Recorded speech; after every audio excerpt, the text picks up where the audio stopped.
আর বন্ধুরা, মুনমুন কিচেনে আপনাদের সবাইকে স্বাগত। প্রতিদিনের মতো দেখুন আজকে এসেছি আবার একটা নতুন রেসিপি নিয়ে। আজকে আমি আপনাদের সঙ্গে শেয়ার করব বাঁধাকপির একটা দুর্দান্ত স্বাদের রেসিপি। বাঁধাকপি তো আপনারা অনেক রকমভাবে খেয়েছেন আর অনেক রকমভাবে রান্নাও করেছেন।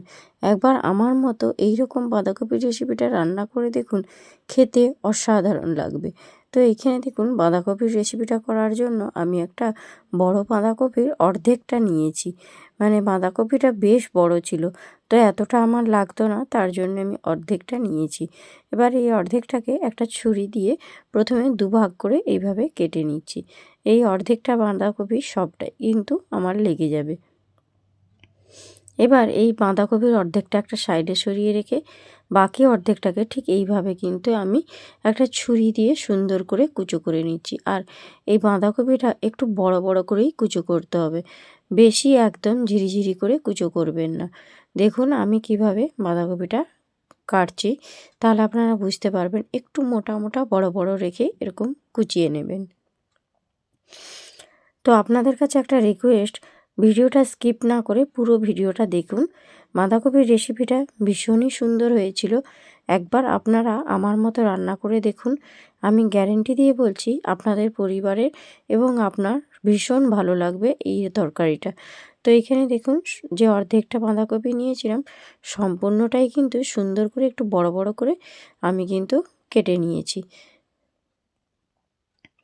তো এবারে এই বাঁধাকপিগুলোকে আমি একটা পাত্রের মধ্যে তুলে নিচ্ছি। তো বাঁধাকপিটা আমি কাটার আগে কিন্তু ধুইনি। এবারে এই বাঁধাকপিগুলোকে ভালো করে একটু ধুয়ে নিতে হবে। তো বাজার থেকে যে কোনো আনা সবজি যদি আপনারা প্রথমেই ধুয়ে নিতে পারেন তাহলে কিন্তু ভালোই হয়। তবে নাও যদি ধুয়েন, বাঁধাকপিটা কাটার পর এভাবে ধুয়ে নেবেন। ধুয়ে একটা পাত্রে জল ঝরতে দিয়ে দিবেন। আর এখানে দেখুন একটা বড় সাইজের আলু নিয়েছি, আর আলুটাকে আমি ঠিক এরকম ডুমো ডুমো সাইজ করেই কেটে নেব।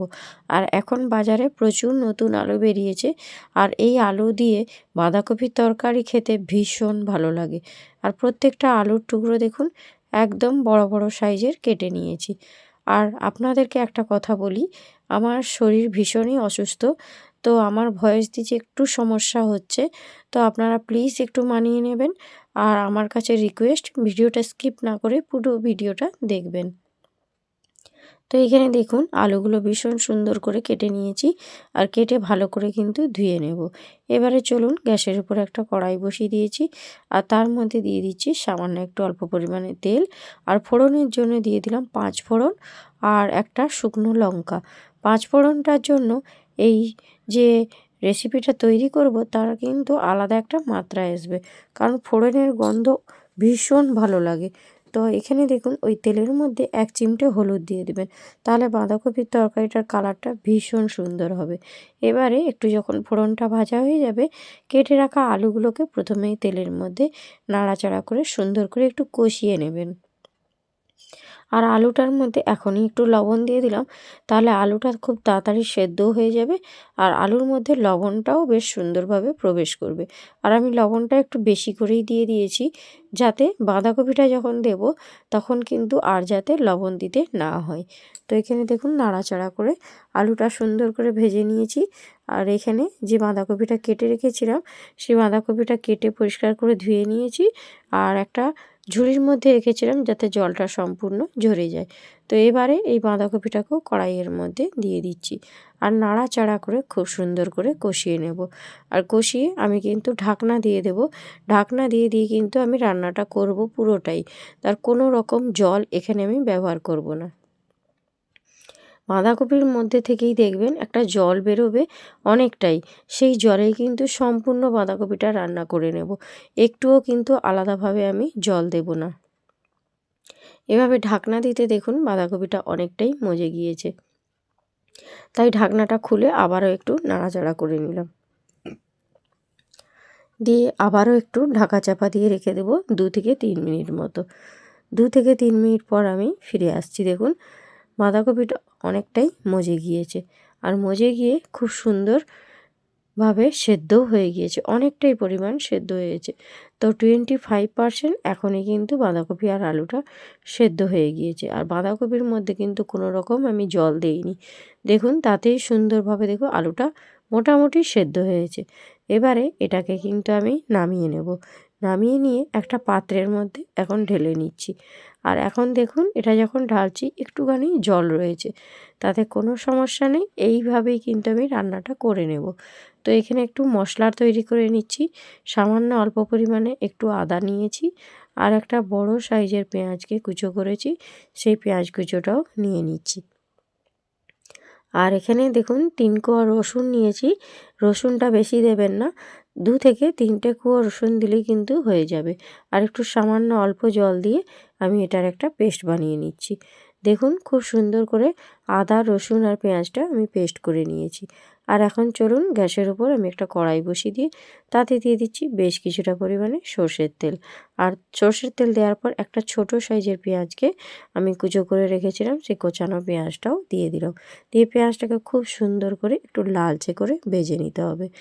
আর দেখুন সমস্ত রেসিপিটা কিন্তু সর্ষের তেলে করবেন। সর্ষের তেলের কিন্তু একটা আলাদা মাত্রা রয়েছে। আর পেঁয়াজটা যখন একটু ভাজা হয়ে যাবে, আমি যে মশলাটা পেস্ট করে রেখেছিলাম সেই মশলাটা এখন তেলের মধ্যে দিয়ে দিচ্ছি। মশলাটাকে দিয়ে খুব ভালো করে নাড়াচাড়া করে কষিয়ে নিতে হবে, যাতে আদা, পেঁয়াজ আর রসুনের কাঁচা গন্ধটা চলে যায়। এবারে এর মধ্যে কিছু মশলা অ্যাড করব। দিয়ে দিচ্ছি 1/2 চামচ মতো হলুদের গুঁড়ো, আর সামান্য অল্প পরিমাণে দিয়ে দিলাম একটু ধনিয়া গুঁড়ো, আর এর মধ্যে দিয়ে দিব লঙ্কার গুঁড়ো, খুবই অল্প, যেহেতু আমি ফোড়নে শুকনো লঙ্কা দিয়েছি। আর এখানে দিয়ে দিচ্ছি সামান্য অল্প পরিমাণে একটু চাট মশলা। তো সব কিছু মশলা দিয়ে ভালো করে নাড়াচাড়া করে মশলাটা কষিয়ে নিতে হবে, যতক্ষণ না এই মশলা থেকে তেল ছেড়ে বেরিয়ে আসছে। আর এখন আমি মিক্সির বাটিটার মধ্যে অনেকটাই মশলা লেগেছিল, সেই বাটিটা ধুয়ে সামান্য অল্প একটু জল দিয়ে দিলাম। এবারে হাতে ভালো করে একটু সময় নিয়ে গ্যাসের ফ্লেমটা লো টু মিডিয়াম ফ্লেমে রেখে মশলাটা কষিয়ে নেব। আর এখন একটা বড় সাইজের টমেটো কুচো করে রেখেছিলাম, সেটাকেও এখন ওই মশলার মধ্যে দিয়ে দিচ্ছি। দিয়ে খুব ভালো করে নাড়াচাড়া করে মশলাটা কষিয়ে নিতে হবে। তো যতক্ষণ না মশলা থেকে তেল ছেড়ে বেরিয়ে আসছে ততক্ষণ পর্যন্ত আমি মশলাটা কষিয়ে নেব। আর আমার একটা রিকোয়েস্ট আপনাদের কাছে, একবার হলেও এইভাবে বাঁধাকপির রান্নাটা করে দেখবেন। আমি 100% গ্যারেন্টি দিচ্ছি যে ভীষণ সুন্দর হয় খেতে। তো এখন দেখুন নাড়াচাড়া করতে করতে এই মশলা থেকে অনেকটা পরিমাণে তেল ছাড়তে শুরু করে দিয়েছে। আর এখন এর মধ্যে আমি দিয়ে দেব সেদ্ধ করে রাখা বাঁধাকপি আর আলুটা। বাঁধাকপি আর আলুটা দিয়ে আবার নাড়াচাড়া করে খুব সুন্দর করে কষিয়ে নিতে হবে। কোনো রকম জল দেওয়ার কোনো প্রয়োজন নেই বন্ধুরা। এই বাঁধাকপির মধ্যে যে একটা জল রয়েছে, সেই জলেই কিন্তু বাঁধাকপিটা সম্পূর্ণ রান্না হবে। এক্সট্রা আলাদা করে আপনাদেরকে কোনো রকম জল দিতে হবে না। দেখুন নাড়াচাড়া করতে করতে মশলা থেকে এখন দেখুন অনেকটাই কিন্তু জল ছাড়তে শুরু করেছে। তো এই পর্যায়ে আমি গ্যাসের ফ্লেমটা একদম লো ফ্লেমে করে ঢাকনা দিয়ে দেবো। আর ঢাকনা চাপা দিয়ে দিলে বাকি যে বাঁধাকপিটা আর আলুটা সেদ্ধ হতে বাকি ছিল ওটাও সুন্দর সুসেদ্ধ হয়ে যাবে, আর মশলাটাও সুন্দরভাবে বাঁধাকপির মধ্যে ঘোটানাটা হয়ে মিশেও যাবে। তাতে দেখবে রেসিপির স্বাদটা কিন্তু দ্বিগুণ হয়ে যাবে। এইভাবে ঢাকনা দিয়ে দিয়ে রান্নাটা করবেন, এতে মশলার একটা ভীষণ সুন্দর ফ্লেভার আসবে। আর এইভাবে যদি বাঁধাকপি রান্না করেন এর স্বাদ কিন্তু দ্বিগুণ হবে। একবার হলেও রান্নাটা করে দেখবেন। আমি একদম 100% গ্যারান্টি দিচ্ছি যে আপনাদের কাছে এই রেসিপিটা ভীষণ ভালো লাগবে। এখন দেখুন আলুটা মোটামুটি কিন্তু সেদ্ধ হয়ে গিয়েছে। এবারে এটাকে আরও ভালো করে সেদ্ধ করে নিতে হবে। দেখুন একটু শক্ত আছে মনে হচ্ছে, তবে এটা থাকবে না। এটাকে আবার যখন আমি ঢাকনা চাপা দিয়ে রান্না করব, দেখবেন সুন্দরভাবে সুসেদ্ধ হয়ে যাবে, আর এর মধ্যে থেকে অনেকটা পরিমাণে জল বেরোবে। তো এখন দেখুন বাঁধাকপিটা থেকে কতটা জল বেরিয়েছে। এবারে আমি কিছু মটরশুঁটি আগে থেকেই ছাড়িয়ে রেখেছিলাম, সেটাকে এখন দিয়ে দেব। তো আপনারা প্রশ্ন করতেই পারেন মটরশুঁটিটা আগে কেন দিলাম না। না বন্ধুরা, মটরশুঁটিটা আপনারা এরকম পরেই দেবেন, তাহলে দেখবেন মটরশুঁটিটা খুব সুন্দরভাবে তরকারির সঙ্গে মিশেও যাবে আর সুসেদ্ধ হয়ে যাবে। আর প্রথম থেকে যদি কড়াইশুঁটিটা দিয়ে দিতাম তাহলে কড়াইশুঁটিগুলো ঘাটা হয়ে যেত আর কড়াইশুঁটির যে একটা সুন্দর কালার সেটাও কিন্তু নষ্ট হয়ে যেত।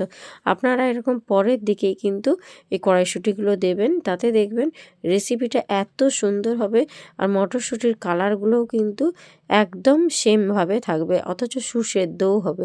আর এরকম দেওয়ার পর আমি আবার ঢাকনা দিয়ে দিয়েছিলাম 2 থেকে 3 মিনিট। ঢাকনা দিতে দেখুন ওর মধ্যে থেকে অনেকটাই কিন্তু আবারও জল রয়েছে। তো এবারে এই জলটা নাড়াচাড়া করে আমি কিন্তু একদম শুকনো শুকনো করে নেব। আর এখন দেখুন মটরশুঁটিগুলোও কিন্তু সুন্দর সুসেদ্ধ হয়ে গিয়েছে। এবারে এর মধ্যে আমি কিছু উপকরণ অ্যাড করব, যার জন্য এই বাঁধাকপিটা আরও দ্বিগুণ স্বাদ হয়ে যাবে। এর মধ্যে দিয়ে দিলাম গরম মশলা 1 চামচ, আর দিয়ে দেব এর মধ্যে কাঁচা সর্ষের তেল। নামানোর আগে এরকম কাঁচা সর্ষের তেল দিয়ে রান্নাটা করবেন বন্ধুরা, দেখবেন ভীষণ খেতে ভালো হয়। আর একটুখানি দিয়ে দিচ্ছি চিনি, জাস্ট স্বাদটা ব্যালেন্স করার জন্য। এতে কিন্তু একটুও মিষ্টি হবে না, এতে স্বাদটা ব্যালেন্স হবে। তো আপনারা না চাইলে নাও দিতে পারেন। সামান্য অল্প একটু চিনি দিয়েছি, কাঁচা সর্ষের তেল দিয়েছি, আর দিয়েছি সামান্য অল্প পরিমাণে একটু গরম মশলার গুঁড়ো। আর এই সব কিছু উপকরণ দিয়ে আবারও ভালো করে নাড়াচাড়া করে নিচ্ছি। দিয়ে 5 থেকে 6 মিনিট এরকম রান্না করে নিয়েছিলাম। আর এখন দেখুন বাঁধাকপিটা সম্পূর্ণ রেডি হয়ে গিয়েছে। আর কালারটা দেখেই বুঝতে পারছেন ভীষণ টেস্টি হয়েছিল বন্ধুরা। তো এখন আমি গ্যাসের ফ্লেমটা বন্ধ করে দিয়েছি আর এইভাবে একটা পাত্রের মধ্যে আমি বাঁধাকপিটা সার্ভ করছি। দেখুন কালারটা কতটা সুন্দর হয়েছে আর মটরশুঁটির কালারগুলো দেখুন কিন্তু একই রকম রয়েছে, কিন্তু এটা যদি আগে থেকে দিয়ে দিতেন তাহলে এই মটরশুঁটির কালারগুলো কিন্তু একেবারে সাদা হয়ে যেত, এরকম সবুজ থাকতো না। যেমন দেখতে কালারফুল হয়েছে, খেতেও ভীষণ সুন্দর হয়েছিল। এক থালা ভাত কিন্তু শুধু এই বাঁধাকপির তরকারিটা দিয়েই খাওয়া হয়ে গিয়েছিল। তো অবশ্যই বন্ধুরা এটা ট্রাই করবেন আর রেসিপি কেমন লাগলো আমাকে জানাতে ভুলবেন না। তো আমার শারীরিক অসুস্থতার কারণে আমার ভয়েস দিতে একটু সমস্যা হয়েছিল, প্লিজ আপনারা একটু মানিয়ে নেবেন। আর আমার চ্যানেলটা সাবস্ক্রাইব করে আমার পাশে থাকবেন। তো আজকে আসি, টাটা, বাই বাই।